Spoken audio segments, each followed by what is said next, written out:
গোটা পৃথিবীতে কোথাও তার স্থান নাই, শুধুমাত্র ভারতের এই নরেন্দ্র মোদী, এই নরমোদী, এই মোদীর কাছ থাকা ছাড়া আর কোনো স্থান তার আর নাই। সম্মানিত ভাইরা, ভারতের লোক খেপে গেছে। একে কেন রাখা হচ্ছে? আল্লাহ না করুক এই হাসিনা কবর হবে না চিতায় জ্বলবে, আল্লাহ পাকেই ভালো জানেন। এর কবরও হইতে নাও পারে, আবার চিতাও জ্বলতে পারে কি পারে না আল্লাহই জানেন।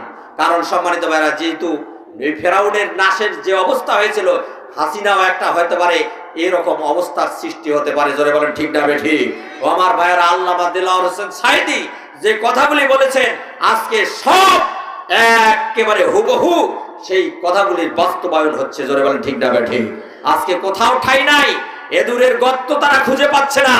আজকে শামসুদ্দিন মানিক আজকে বাংলার সীমানা পেরিয়ে নিজের আত্মরক্ষার জন্য ভারতে যাওয়ার সময় সিলেটের কানাইঘাটে ধরা